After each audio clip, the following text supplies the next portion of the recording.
কৃষ্ণের প্রিয় সখা সুদাম সখা, যাকে আদর করে সুদামা বলে ডাকতো।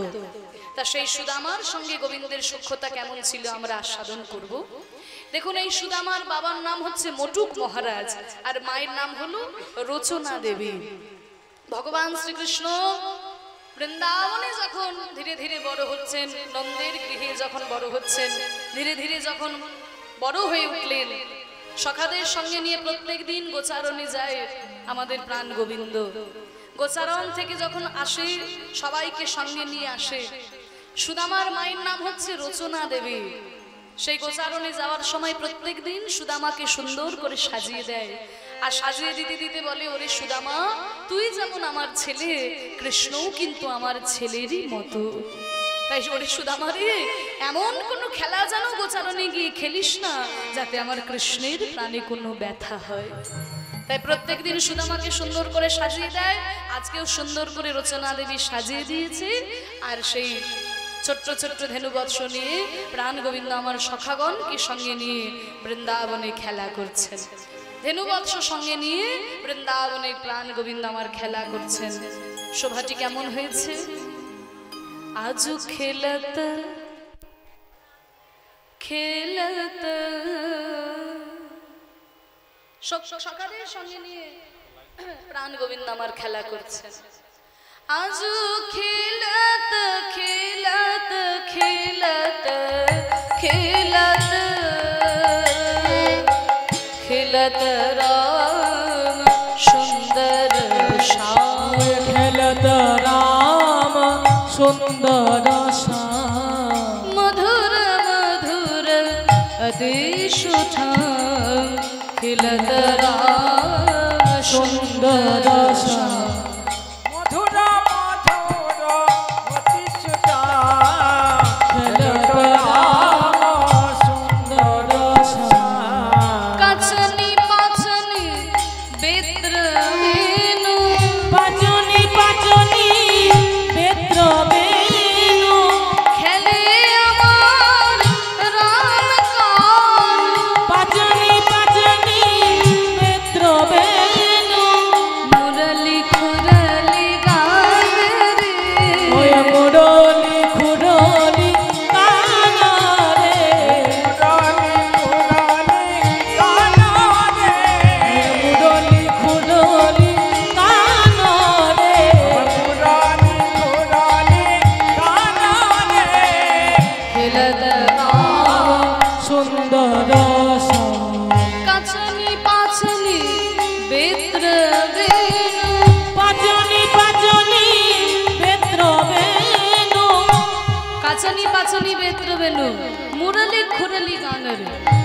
মুরলি মানে তো বুঝলাম, কিন্তু খুরলিটা কি জিনিস? মুরলি মানে তো বাঁশি, খুরলি মানে হচ্ছে শিঙা।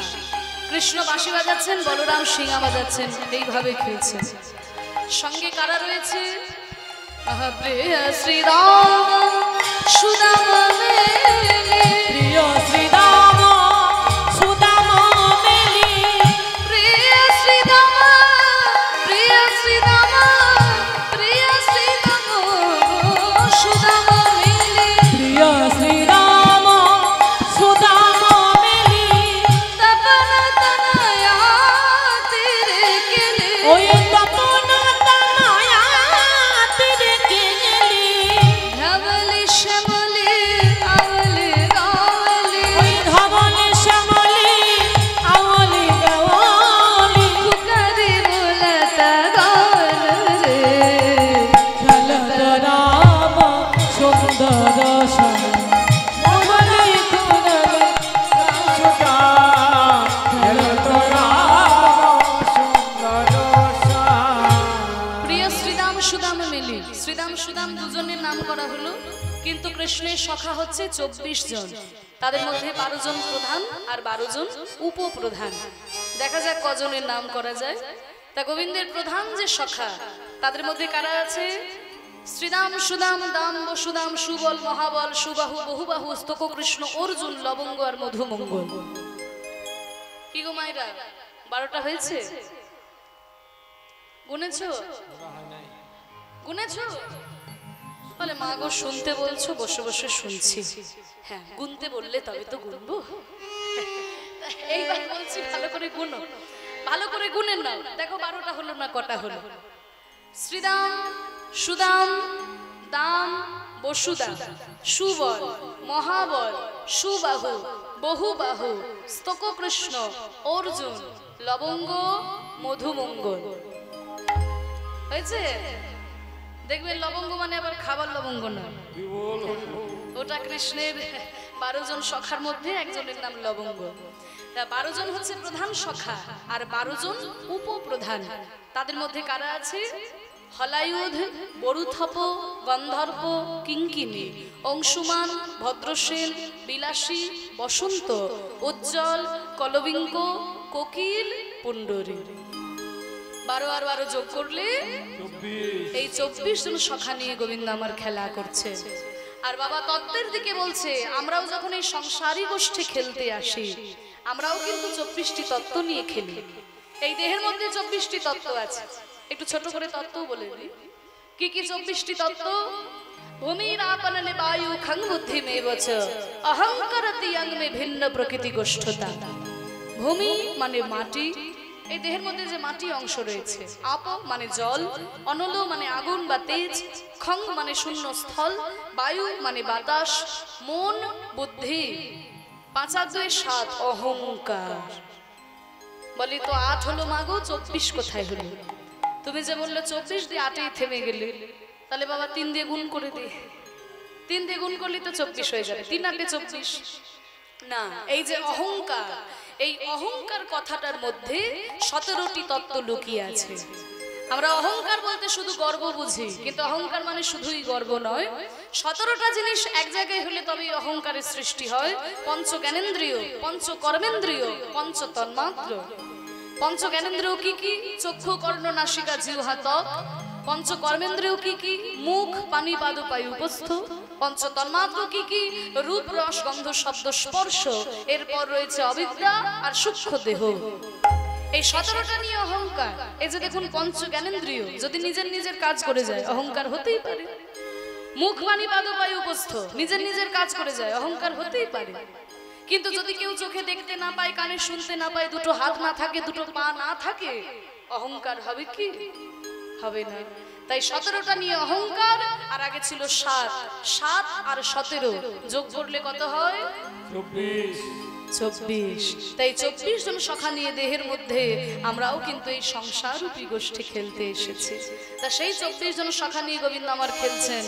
প্রিয় শ্রীরাম সুদাম মিলি, প্রিয় শ্রীরাম সুদাম মিলি, তপন তনয়া তীরে গেলে, ওই তপন তনয়া তীরে গেলি, ধবলি শ্যামলি আমলি গাবলি, ধবলি শ্যামলি আমলি গাওয়ালি, ফুকারি বুলত গান রে, দিলদরা সুন্দর মধুর অতি সোজা, রাম সুন্দর। তা দেখুন হাটে মাঠে ঘাটে কত তো বাচ্চারা গরু চড়ায়, কই তাদেরকে নিয়ে তো কীর্তন হয় না। একটা বাচ্চা ছেলে গরু চড়াচ্ছে, তাকে নিয়ে তো কীর্তন। আর শোনার জন্য আমরা না খেয়ে না ঘুমিয়ে কাজকর্ম ফেলে বসে আছি। বলে শোনো, তোমাদের চোখে যে বাচ্চা, ওর থেকে বড় সারা বিশ্ব ব্রহ্মাণ্ডে আর কেউ নেই। ওকে জানো? আগমনী গম বেদ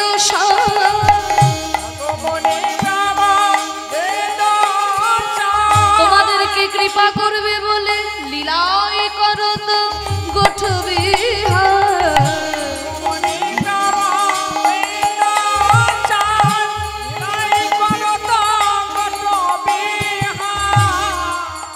এই যে দেখুন এত সুন্দর পদাবলী, কৃষ্ণের খেলার এত সুন্দর বর্ণনা যিনি দিচ্ছেন, এই পদটার লেখক কে জানেন বাবা?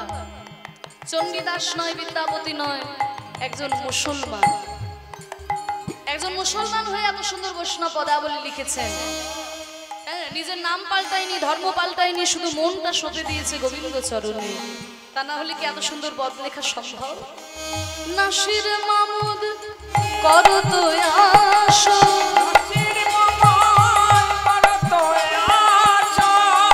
পদাবলিতে তার নাম দিয়েছে। বৈষ্ণব পদাবলীর একটা নিয়ম আছে, পদকর্তার নাম বললে হাত জোর করে তাকে সম্মান জানাতে হয়। তাই এখনো প্রত্যেক কীর্তনিয়ায় নাসির মামুদের নাম নিলে হাত জোর করে তাকে সম্মান জানায়।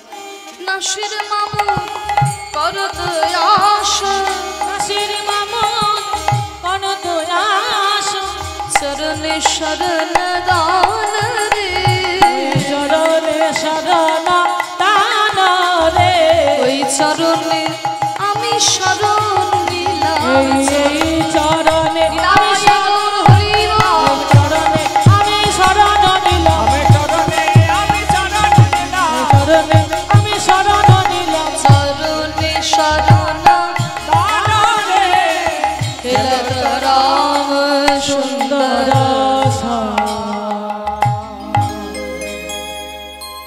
বলছে যিনি খেলা করছেন তাকে আমরা দেখতে ছোট্ট শিশুর মতো, কিন্তু তিনি মোটেও ছোট্ট শিশু নয়।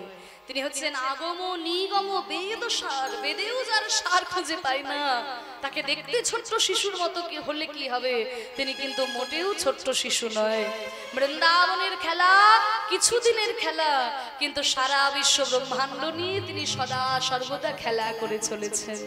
তাই তো কবি কাজী নজরুল ইসলাম বলেছেন না, খেলিছ এ বিশ্বলয়ে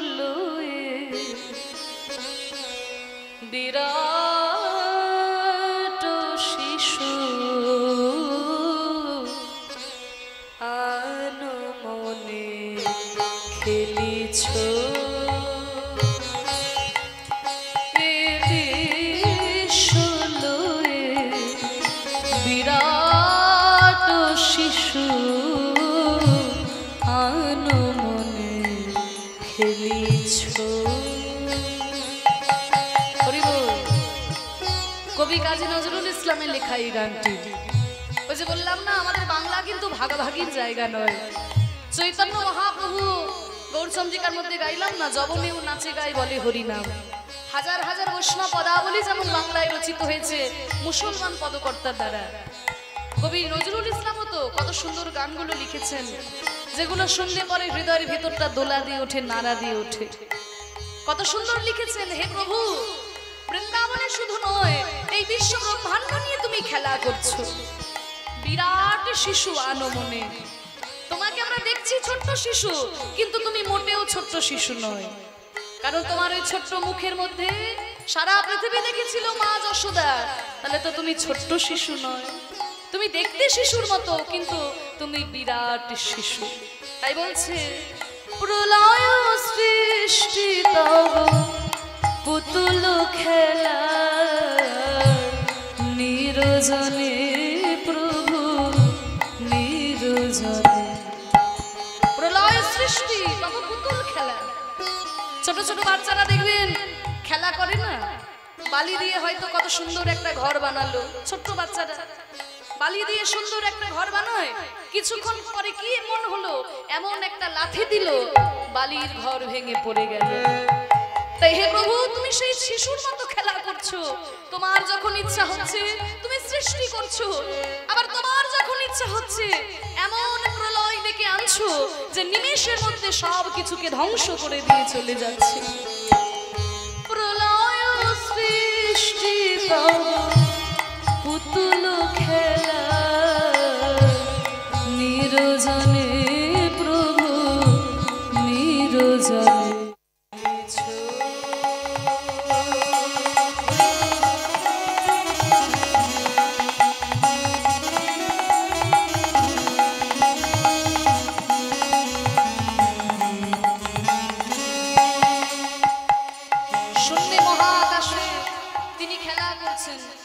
তাহলে ভগবানের খেলার বিষয়বস্তু কি? ভগবানের খেলনা এ তো আর আমাদের প্রাকৃত জগতের কোনো দোকানদার তৈরি করতে পারবে না। ভগবানের খেলনা কোনগুলো? ওই যে দেখো, তারকার বিশ্বসী খেলনা তব হে উদাসী পরিয়ায় আছে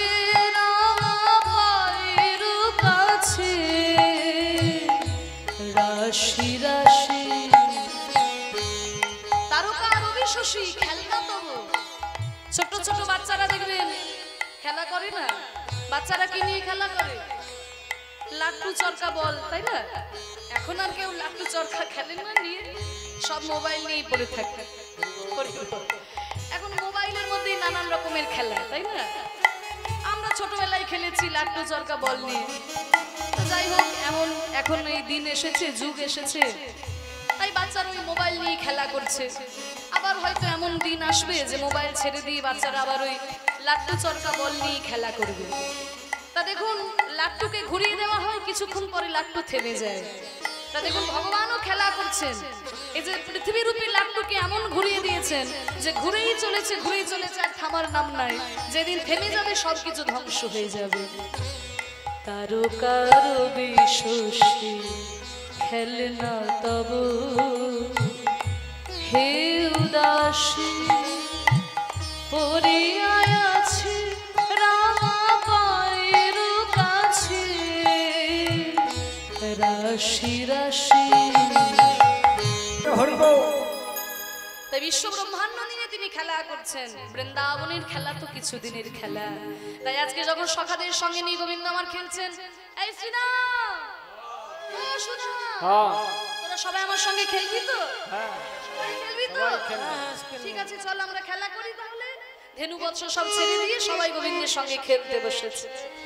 আজ আমরা রাম কানাই সনে খেলিব রে, আমরা কানাইয়ের সনে খেলিব রে, আমরা রাম কানাই সনে খেলিব রে, আমরা রাম কানাইয়ের সনে খেলিব রে, খেলা খেলব রে, খেলা খেলব রে, খেলা খেলিব রে, খেলা খেলিব রে, খেলা খেলিব রে, খেলা খেলিব রে, আমরা দূর বনে যাব না খেলব রে, আমরা দূর বনে যাব না খেলিব রে, আমরা দূর বনে যাব না, মা মানা করেছে। দূর বনে যাব না, দূর বনে যাব না, ওই দূর বনে যাব না, ওই দূর বনে যাব না, আমরা খেলিব রে, আমরা খেলিব রে, কানাইয়ের সনে খেলিব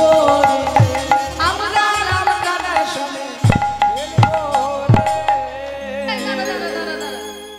সবাই যদি বলে খেলবো, কি খেলা হবে, কি খেলা হবে? বলে শোন দাদা, কি খেলা হবে আমি তো আর বলতে পারি না। মাথার উপরে দাদা বলরাম আছে, বুঝলি? দাদা বলরাম যা বলবে তাই খেলা হবে। ও দাদা বলরাম, আজ আমাদের গোচারণে কি খেলা হবে গো? আজকে কি খেলা হবে?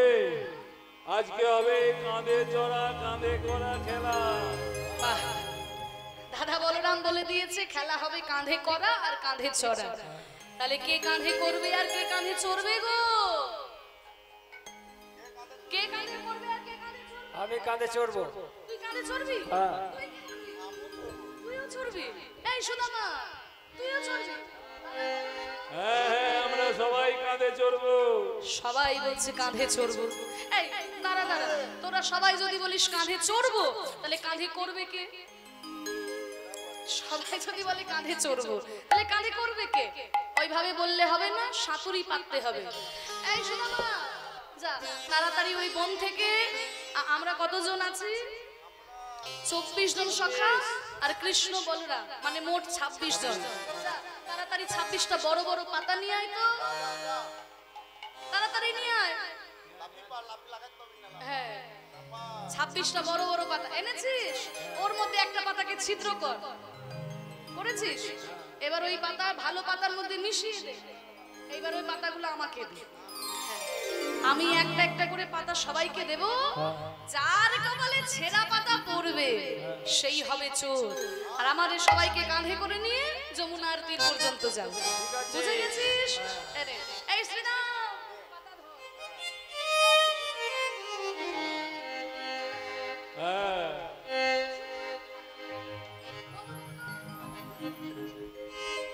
এই শ্রীরাম, তোর পাতাটা কেমন রে? তুই ভালো পাতা পেয়ে গেলি? এই তোর পাতাটা কেমন? আমার পাতাও ভালো। এই সুবোধ, তোর পাতা? হ্যাঁ, আমার পাতাও ভালো। এই সবাই তো ভালো পাতা পেয়ে গেল, তাহলে ছেঁড়া পাতাটা কে পেল রে? ও দাদা, হ্যাঁ ভালো। পুরো পাতা ভালো, এই ছেঁড়া পাতাটা কে পেল রে? এ কানাই, হ্যাঁ, তোর পাতাটা দেখি। আমার পাতাটা দেখবি? হ্যাঁ, কৃষ্ণ সবার পাতার খোঁজ নিয়ে বেড়াচ্ছে, নিজের পাতার আর খোঁজ নেই। দেখবেন যে সবার ভালো করে তার কিন্তু নিজের ভালো হয় না, যে সবার ভালো করে তার নিজের ভালো হয় না। এই তোরা আমার পাতা দেখবি, আমি কি আর ছেঁড়া পাতা পেতে পারি রে? এই দেখ আমিও ভালো পাতা পেয়েছি। ওই তো কানাই এ পাতা কি? ছেঁড়া। কানাই চল এই তো আমার কপালে ছেঁড়া পাতা পড়েছে, কানাই চল আমার কপালে ছেঁড়া পাতা। এই চুপ কানাই চুপ, চোর। চোর বলবি না, কানাই চল চোর বলবি না। কানাই চল। চোরকে চোর বলেছি বলে আবার গায়ে ফসকা পড়ে গেছে। চোরের মায়ে বড় গলা। বলছে চোরের মায়ের আবার বড় গলা। তুই দিনরাত বৃন্দাবনের ঘর থেকে ক্ষীরসর ননি মাখন চুরি করে খাচ্ছিস, আর তোকে চোর বলেছি তো তোর গায়ে ফসকা পড়েছে? এই সুবোধ, হ্যাঁ, আমি যখন ওই বৃন্দাবনের ঘর থেকে ননি মাখন চুরি করে খাই, হ্যাঁ, ওই চুরি করা ননি মাখন কি আমি একা খাই? না, আমি একা খাই? না, সবাই খায়। তোরা সবাই ভাগ করে খাস। তাহলে চুরি করে ননি মাখন যে খাবে সেও চোর। আমি যদি চোর হই তোরা সবাই চোর। কানাই অত কথায় কাজ নেই, তুই ছেঁড়া পাতা পেয়েছিস, এবার কাঁধে কর। ও, ঠিক আছে। এই সুদামা, নে নে, আমার কাঁধে ওঠ। সুদামা রে লইয়া কাঁধে ছুটিতে লাগিল, সুদামা রে লইয়া কাঁধে ছুটিতে লাগিল, সুদামা রে লইয়া কাঁধে ছুটিতে লাগিল। সুদামা রে লইয়া কাঁধে ছুটিতে লাগিল, পক্কই আম্র বৃক্ষ তলে আসিয়া দাঁড়ালো, পক্কয়ম্ব বৃক্ষ তলে আসিয়া দাঁড়ালো। এই কানাই, দাঁড়া দাঁড়া দাঁড়া দাঁড়া, এত জোরে ছুটিস না ভাই, পড়ে যাবো কানাই। দাঁড়া রে দাঁড়া রে, ওই দাদা রে দাদা রে, দাঁড়া রে দাঁড়া রে, ওই দাদা রে দাদা রে। দেখ দেখ পাকা পাকা আম ফুলেছে, দাঁড়া দাঁড়া রে, ওই পাকা পাকা আম ফলেছে, দাদা রে দাদা রে। দেখ দেখ কানাই, বৃন্দাবনের গাছে কেমন পাকা পাকা আম ফলেছে, দেখ। দাঁড়া দাঁড়া কানাই দাঁড়া। কানাই বলছে এই সুদামা, দে না ওই গাছ থেকে একটা পাকা আম পেড়ে আমার হাতে দে না। সুদামা বলছে কানাই, গাছে এত উঁচুতে আম আমি নাগাল পাবো কি করে? কৃষ্ণ বলছে এই সুদামা, তুই তো আমার কাঁধের উপরে উঠেই আছিস, তুই এক কাজ কর, আমার কাঁধের উপরে চেপে তুই দাঁড়িয়ে যা, আমার কাঁধে চেপে দাঁড়িয়ে যা, তাহলে তুই আম গাছে নাগাল পেয়ে যাবি, আর একটা একটা করে পাকা আম পেড়ে তুই আমার হাতে দে। এই বলে কৃষ্ণের কাঁধের উপরে চেপে সুদামা দাঁড়িয়েছে। আহা, আর যেই না দাঁড়িয়ে গেছে অমনি আম গাছে নাগাল পেয়েছি। এই তো কানাই পেয়েছি, কানাই পেয়েছি, দে দে তাড়াতাড়ি দে। এই বলে গাছ থেকে পাকা আম পেড়ে যেই না আনন্দ মনে আমটা কানাইয়ের হাতে দিতে যাও, দিতে গিয়ে মনে মনে ভাবে এই আম আমার কানাইকে আমি কেমন করে দেব, কেমন করে দেব, কারণ আমি ভালো আমার কানাই ভালো, কানাই ভালো, কিন্তু আমাদের রাজা কংস তো ভালো নয়, অংশ তো ভালো নয়। এই রাজা কংসই আমার কানাইকে মারার জন্য পুতনার বুকে বিষ মিশিয়েছিল, বিষ মিশিয়েছিল, যেই রাজা মাতৃজাতির বুকে বিষ মেশাতে পারে, বিষ মিশাতে পারে, সে তো আমার কানাইকে মারার জন্য এই আমের মধ্যে বিষ মিশিয়ে রাখতে পারে, বিষ মিশিয়ে রাখতে পারে। আর এই মাখায় আম যদি আমার কানাইকে দিই, আমার কানাই তো আম খেয়ে মরে যাবে। মরে যাবে। আর কানাই মরে গেলে যে আমরা আর কেউ প্রাণে বাঁচব না, প্রাণে বাঁচব না। তাই বরং এই আম আমি খেয়ে দেখি আমের মধ্যে বিষ আছে কিনা। বিষ আছে কিনা? যদি বিষ থাকে আমি না হয় আম খেয়ে মরে যাব।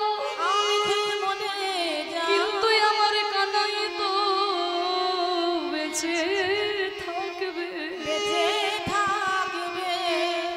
হরি বল হরি বল। এই আমটা আমি খেয়ে দেখি আমের মধ্যে বিষ আছে কিনা। যদি বিষ থাকে আমি না হয় আম খেয়ে মরে যাব, আমার কানাই তো বেঁচে থাকবে। আমি মরে গেলে কারোর কোনো ক্ষতি হবে না, কিন্তু কানাই বেঁচে থাকলে সবার উপকার হবে। কানাই গিরি গোবর্ধন ধারণ করে বৃন্দাবনকে রক্ষা করেছে। কানাই কালিও নাগকে দমন করে বৃন্দাবনকে রক্ষা করেছে। আরে আমি যদি মরে যাই কারোর কোনো ক্ষতি হবে না, কিন্তু আমার কানাই মরে গেলে যে আমরা আর কেউ প্রাণে বাঁচব না, কেউ প্রাণে বাঁচব না। তাই এই আমটা আমি খেয়ে দেখি আমের মধ্যে বিষ আছে কিনা। আমের মধ্যে বিষ আছে কিনা? কত বড় ভক্ত দেখো। আমি যদি আম খেয়ে মরে যাই কোনো ক্ষতি হবে না, কিন্তু আমার কানাই যেন বেঁচে থাকে। এই বলে আমটাকে নিয়ে যেই না একবার কামড় দিয়েছে, কত সুস্বাদু আম, তা না হলে কি আমার গোবিন্দ সেবাই লাগে। এইবার আমটা খেয়ে যখন দেখলো না কই আমি তো মরলাম না, তাহলে নিশ্চয়ই আমের মধ্যে বিষ নাই। এবার আনন্দ করে যখন আবার কানাইয়ের হাতে দিতে গেছে, মনে মনে ভাবছে আচ্ছা আচ্ছা হয়তো হয়তো যে দিকটাই আমি কামড় দিলাম এই দিকটাই বিষ নাই, আমটার উল্টো দিকে তো বিষ থাকতে পারে। এই বলে আমটা ঘুরিয়ে উল্টো দিকে আরেকবার কামড় দিয়েছে। চারিদিকে জিহ্বা দিয়ে লেহন করেছে। চারিদিকে জিহ্বা দিয়ে লেহন করে দেখার পর যখন দেখলো যে না আমি তো আম খেয়ে মরলাম না, তাহলে নিশ্চয়ই আমের মধ্যে বিষ নাই। এবার ওই জিহ্বা দিয়ে লেহন করা এঁঠো আম কানাইয়ের হাতে দিয়ে বলে, ওরে কানাই আমি আম খেয়ে দেখলাম, কানাই জিহ্বা দিয়ে লেহন করে দেখলাম আমের মধ্যে বিষ নাই কানাই, এইবার এই আমটা তুই খা। তবে দেখিস ভাই ভালো লাগছে বলে জানো তুই আবার পুরো আমটাকে খেয়ে নিস না, ওই আমের একটু আটি অংশ যেন আমার জন্য রাখিস ভাই। কেন জানিস? তোরে এঁঠো বড় বড় মিঠো লাগে, ওরে ভাই রে কানা। ওই এঁঠো বড় মিঠো লাগে ভাই রে কানা। কানা, তোর একটু আম খেতে যে বড় আমার মিষ্টি লাগে ভাই কানাই রে, আমরা খাইতে বড় সুখ পাই, ওরে তাইতে তোর এঠো খাই।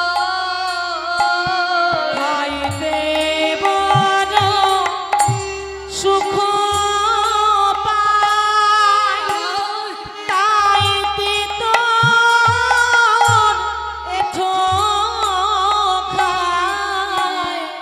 তাই তো খেতে খেতে তোর মুখ হতে দিতে হলো ভাই, তোর মুখ হতে দিতে হলো ভাই এঁঠো বড় মিঠো লাগে ভাই রে কানা।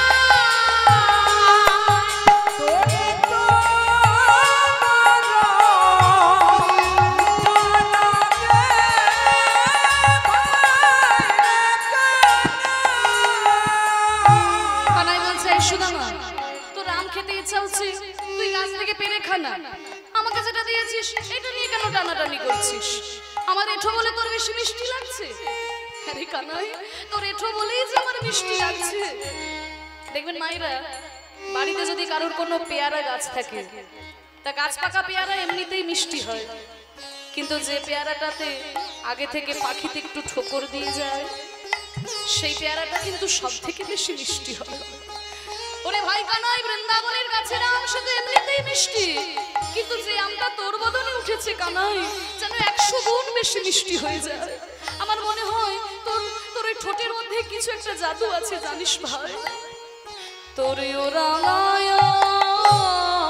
ধরো মাঝে আমি না জানি কে সুধা আছে। বলি ওরা গায় ধরা মাঝি না জানি কি সুধা আছে। ভাই কানাই রে, তোর চাঁদ মুখের বলি হারি যায়, তোর চাঁদ মুখে বলি হারি যায়। তোর এঠো বড় মিঠো লাগে ভাই রে কানাই, ওই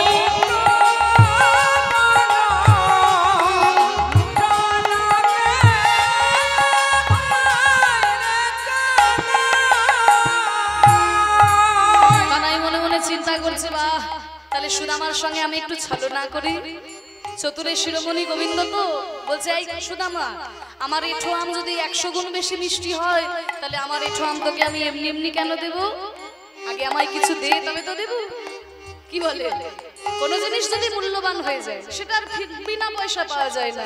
তাহলে আমার এঠো আম যদি 100 গুণ বেশি মিষ্টি, তাহলে আগে আমায় কিছু দে, তবে তো দেব। সুদামা বলছে, কানাই, তোকে আমি কি দেব ভাই? এই দেখ, আমার মা এই ক্ষীরসর নবনীগুলো বেঁধে দিয়েছিল, এই ক্ষীরসর নবনী সব তোকে দিলাম। আমার মা এই গয়নাগুলো পরিয়ে পাঠিয়েছিল, এই গয়নাগুলো আমি তোকে সব খুলে দিলাম। দে না কানাই, তোর এঠো আম একটু দে না ভাই। কানাই, তুমি এই উপহার নাও, আরে খাইয়া আমাদিকে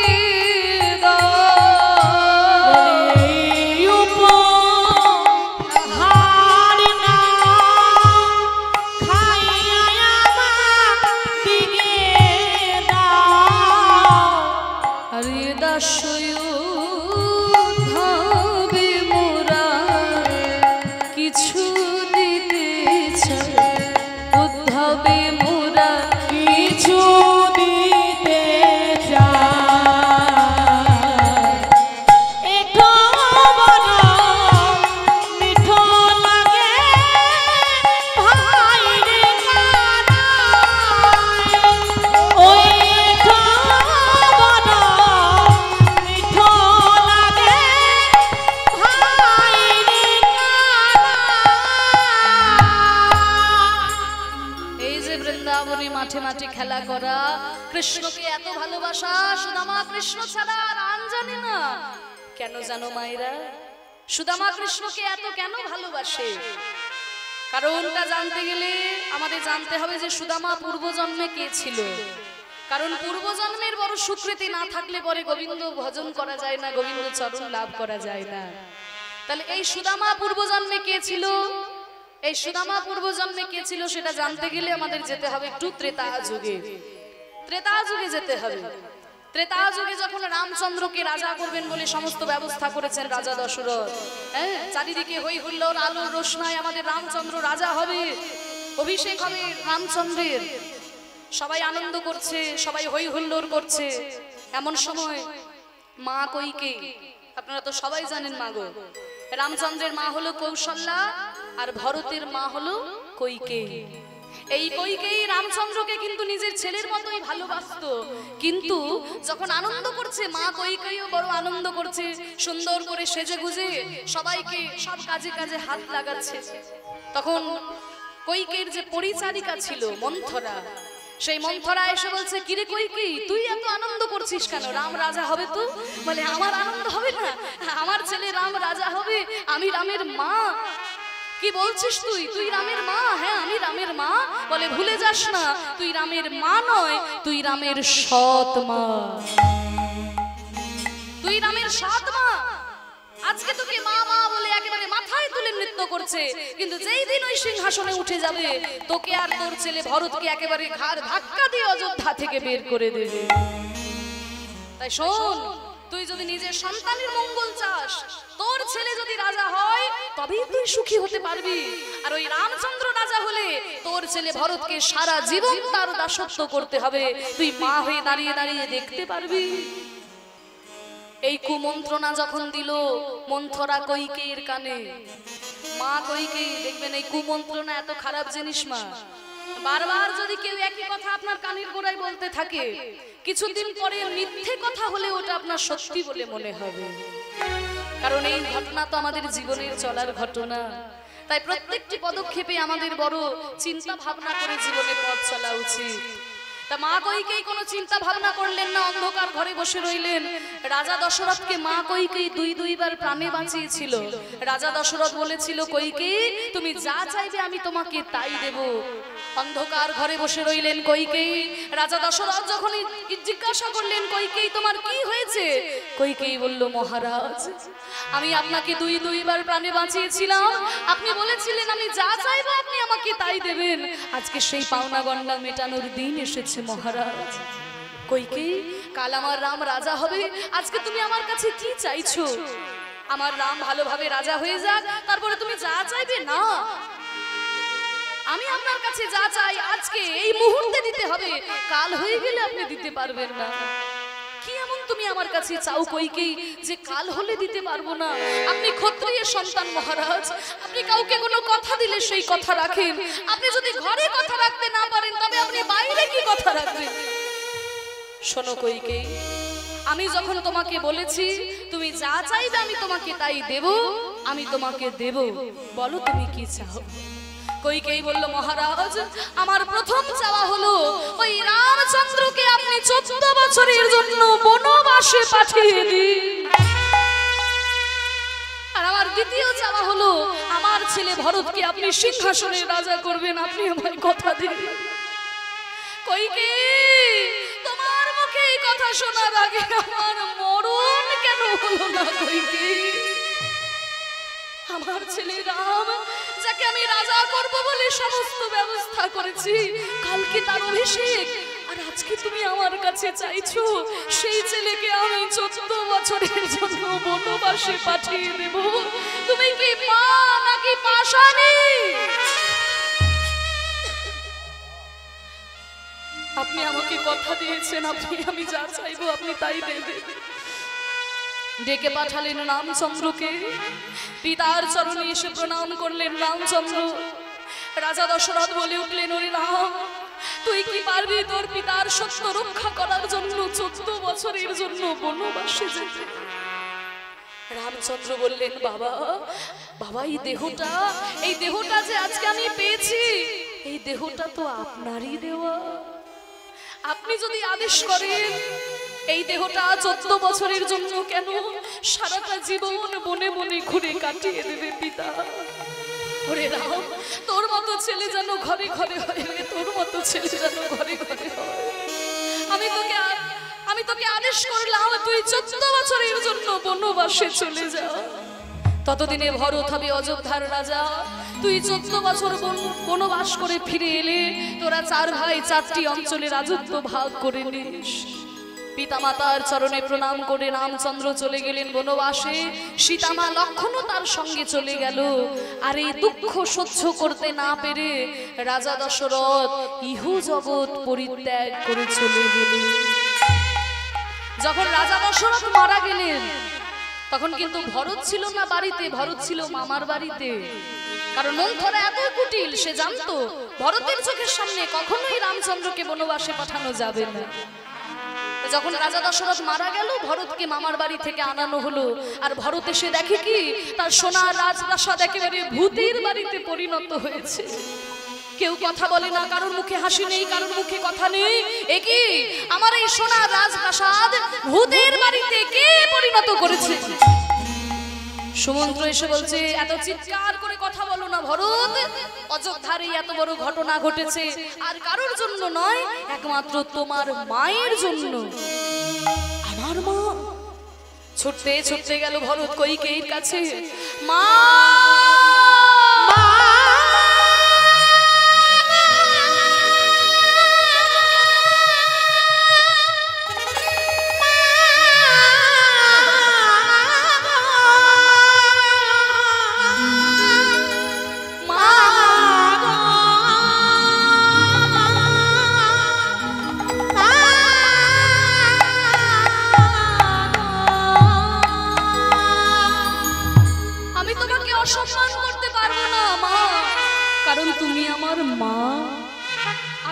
অসম্মান করতে পারি না, তবে জেনে রেখো মা, ইতিহাস কোনোদিন তোমাকে ক্ষমা করবে না।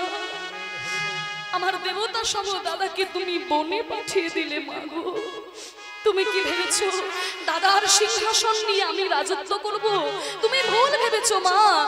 পিতামাতা যদি কোনো অন্যায় করে সন্তানকে সেই পাপের প্রায়শ্চিত্ত করতে হয়। তুমি আমার দাদাকে বনে পাঠিয়েছো, আমি পায়ে ধরে আমার দাদাকে ফিরিয়ে নিয়ে আসবো।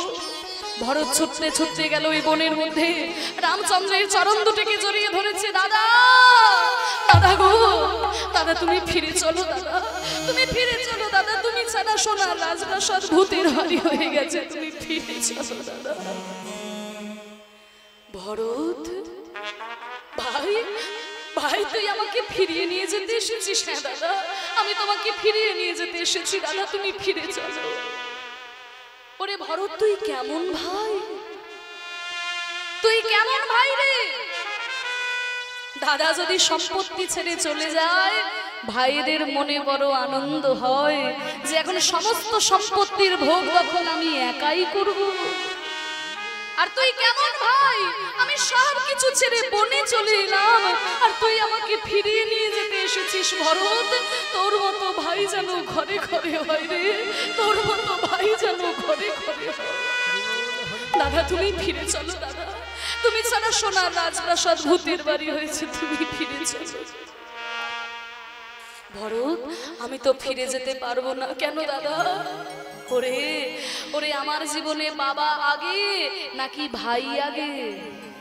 যে কারোর জীবনে আপনারাই বলুন, বাবা আগে নাকি ভাই আগে? হ্যাঁ, আমরা বাবার জন্য ভাইকে পেলাম নাকি ভাইয়ের জন্য বাবাকে পেলাম? বাবার জন্যই তো ভাইকে পেয়েছি।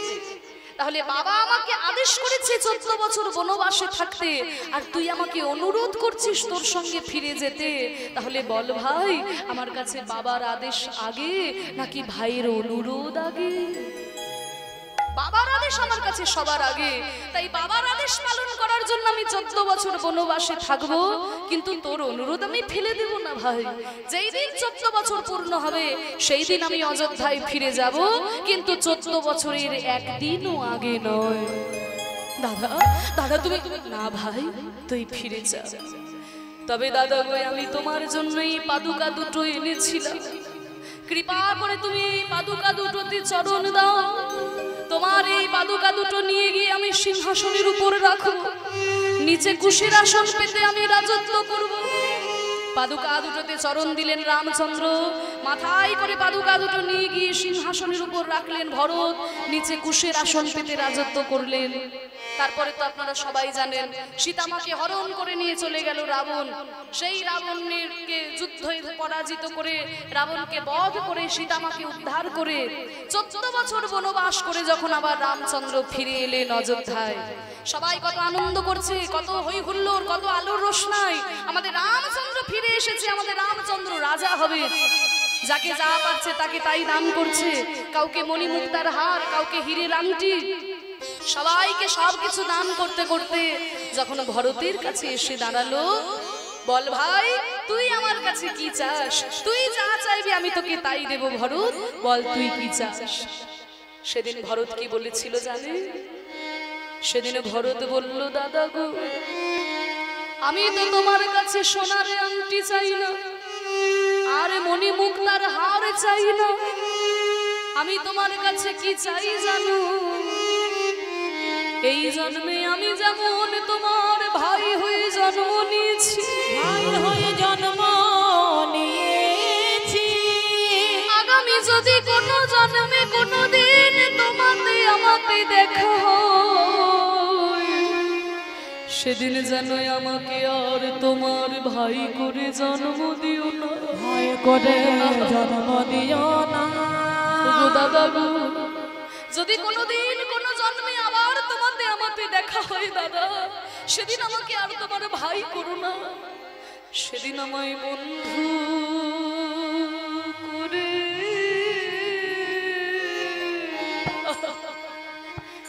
তুমি জানো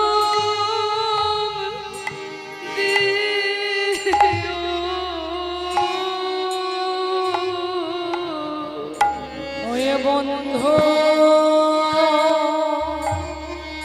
বন্ধু করে জনম দিও।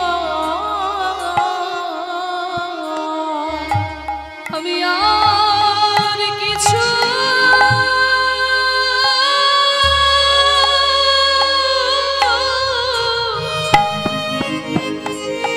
আমি আর কিছু না চাই না দাদা,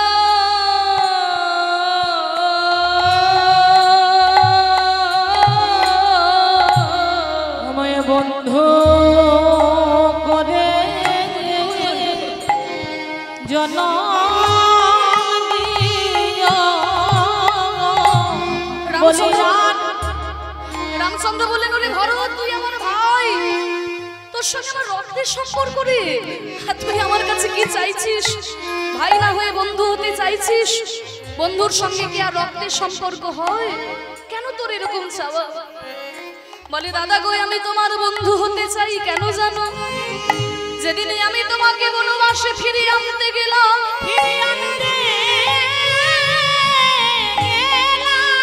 তুমি বললে তোমার জীবনে বাবা আগে ভাই পরে, তাই তুমি আমার সঙ্গে ফিরে এলে না দাদা।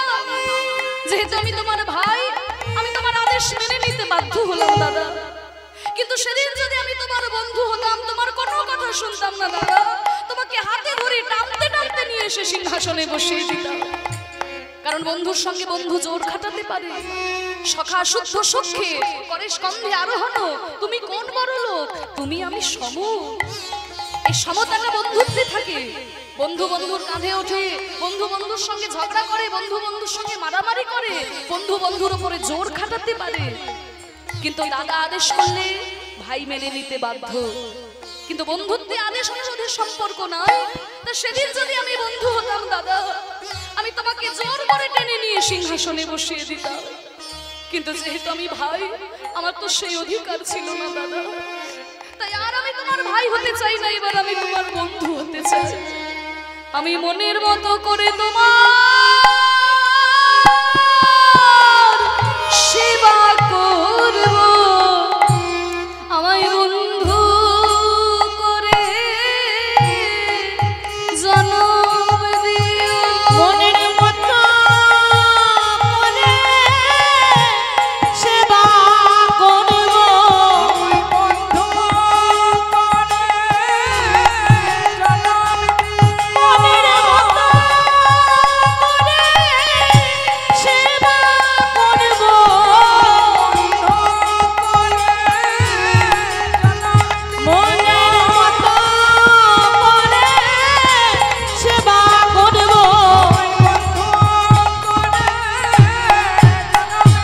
মনের মতো কিছু চাই না দাদা, বন্ধু ভাই হইব।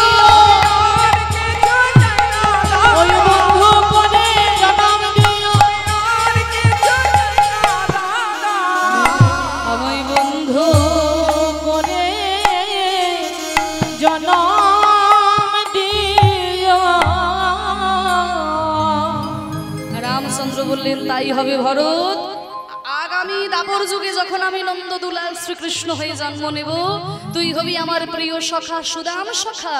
সেদিন আদর করে তোকে সুদা মা বলে ডাকবো। সেই দিন তুই মনের মতো করে আমার সেবা করিস ভাই, সেই দিন মনের মতো করে আমার সেবা করিস। তা সেই ভরত আজকে জন্ম নিয়েছে সুদা মা হয়ে, তাই তো কৃষ্ণকে এত ভালোবাসে। কৃষ্ণ ছাড়া কিছু জানে না, কৃষ্ণকে ছাড়া আর কিছুই চিনতে পারে না। সখাদের সঙ্গে বৃন্দাবনে আনন্দে খেলা করা, সকল সখাদের সঙ্গে নিয়ে খেলা করছেন আনন্দে। কেমন ভাবে খেলছে গো? ছোটি ছোটি গাইয়া ছোটে ছোটে গোয়া। এই জন্মাষ্টমীর পুণ্যতিথিতে চলুন আমরা সবাই একটু সবাই গোপালকে একটু স্মরণ করি। ছোটি ছোটি গাইয়া ছোটি ছোটি গোয়াল, ছোট ছোট মেরো মদন গোপাল। छोटी छोटी गैया छोटी छोटी ग्वाल, छोट से छोटा मदन मदन गोपाल। छोटी छोटी गैया छोटी छोटी ग्वाल, छोटी से मेरा मदन गोपाल। छोटी छोटी गैया छोटी छोटी ग्वाल, छोट से छोटा मदन मदन गोपाल। आगे आगे गैया पीछे पीछे ग्वाल, ओई आगे आगे गैया पीछे पीछे ग्वाल। आगे आगे गैया पीछे पीछे ग्वाल, ओ आगे आगे गैया पीछे पीछे ग्वाल। आगे गैया पीछे पीछे ग्वाल। बीच में मेरो मदन गोपाल। छोटी छोटी गैया छोटी छोटी ग्वाल, छोट से छोटा मेरो मदन गोपाल।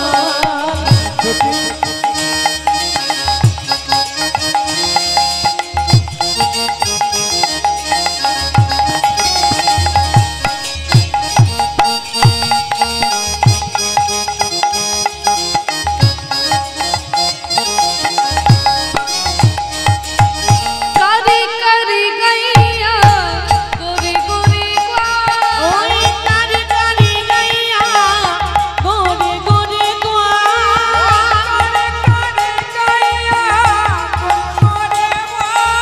कारी कारी गैया गोरी गोरी ग्वाल। ओई कारी कारी गैया गोरी गोरी ग्वाल। श्याम बरन मेरो मदन गोपाल। छोटी छोटी गैया छोटी छोटी ग्वाल, छोट से छोटा मेरो मदन गोपाल। छोटी छोटी गैया छोटी छोटी ग्वाल, छोटी से मेरा मदन गोपाल।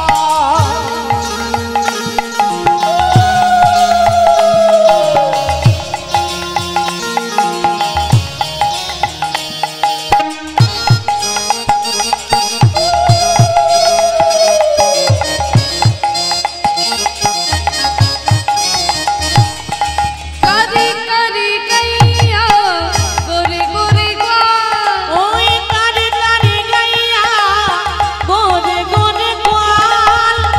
कारी कारी गैया गोरी গোরে গোয়াল। ধেনু বৎসগুলো কালো কালো, আর রাখাল বাংলোটা কেমন গোরে গোরে, মানে কি গো? হ্যাঁ, ফর্সা। তা রাখাল বালকরা সব ফর্সা, বুঝলে? তা আমার গোবিন্দের গায়ের রং কেমন? বলে তার মতো গায়ের রং কোনোদিন কারোর ছিল না, আর কারোর হবেও না। কেমন তার অঙ্গের শোভা? শ্যাম বরন मेरो মদন গোপাল।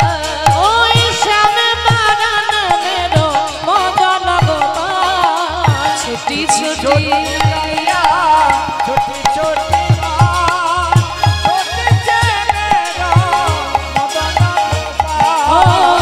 छोटी छोटी गैया छोटी छोटी ग्वाल, छोट से छोटे मेरो मदन गोपाल। घास खावे गैया दूध पीवे